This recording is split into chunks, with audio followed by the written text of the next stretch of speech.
Хәзер парламент хәбәрләре белән сезне минем коллегам Алия Галиуллина таныштыра.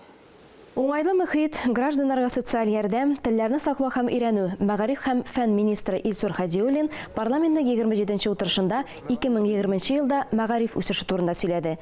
Күп саннар китерелде. Шуңа күрә сорауларга җавап биргәндә министр кайбер детальләрне аңлатты. Шулай ук сессияда депутатлар хөкүмәт сәгате кысаларында халык сәнгате кәсепләрен саклау, өйрәнү һәм үстерү турында мәгълүмат тыңладылар. Россия Дәүләт Думасы һәм Татарстан Дәүләт Советы депутатлары Республика клиник хастаханәсенең Яман-Шиш авырулары үзәгендә булды. Биредә дәваланучы сабыйларга йомшак уенчыклар, рәсем ясау өчен буяулар, карандашлар, яшүсмерләргә төрле өстәл уеннары җайланмаларын бүләк итте. Хәйрия акциясе кыюлык тартмасы дип атала. Бүләкләр кыюлык һәм ныклык билгесе буларак авыру балаларны сөендерде. Әлеге игътибар авыру балаларга дәвалану процессыннан соң психологик киеренкелекне йомшартырга, кәефләрен күтәрергә булыша. Барлык пациентларга күңелле сюрприз. Иң кечкенә балаларга кыюлык тартмасына йомшак уенчык, буяу, карандаш, фломастер, яшүсмерләргә өстәл уеннары җайланмалары салынган иде. Канцелярские товары для наших деток, которые сегодня находятся в стационаре, чтобы это им дало возможность где-то отвлечься от лечебного процесса, переключиться и более благоприятное проведение в лечебном учреждении будет для них. Кыюлык тартмаларын Дәүләт Думасы депутатлары, Татарстан блогерлары һәм хәйрия фондлары бергәләп әзерләгән. 15-ннән алып 29 ноябрьгә кадәр Бердәм Россия партиясының игелекле эшләр көннәре вакытында җыйганнар. Безусловно, наш центр, наша детская медицина получила огромное развитие в этом центре. И, конечно же, многие виды лечения, они длительные, и детей надо поддерживать. Киләчәктә дә нәни пациентларны күңелле сюрпризлар белән сөендерүне дәвам итәргә җыеналар. Күңелендә яшәү омтылышы булган балаларга ихлас булышу, йөзләрендә елмаю нурларын күрү бик тә мөһим.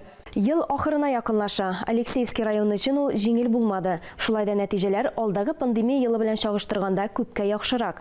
Районда төп предприятиелар эшли, икътисад структурасы агросәнәгать комплексын гына үз эченә ала.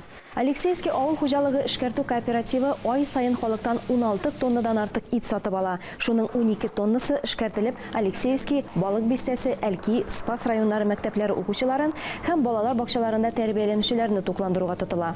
Кулдан пилмән, котлет, балык, кош итеннән ярым фабрикатлар ГОСТ нормаларына һәм санитар таләпләргә туры китереп әзерләнә. Терлекләрне хәләл стандартлары буенча гына чалу оештырылган. Ил президенты Владимир Путинның кече яшьтәге мәктәп укучыларын бушлай тукландыру турында хуплаган федераль законны сыйфатлы итеп гамәлгә ашыру мөһим. Шуңа күрә предприятие быел ярым фабрикатлар җитештерү буенча зур цех ачкан. Алексеевскийдагы 4-нче башлангыч мәктәптә 84 укучы белем ала. Биредә үк балалар бакчасы эшли. Тәнәфестә балаларны төшке аш белән тукландыралар. 2020 елның 1 сентябреннән безнең башлангыч класс балалары бушлай ашыйлар. Безнең өчен бу бик уңай хәл.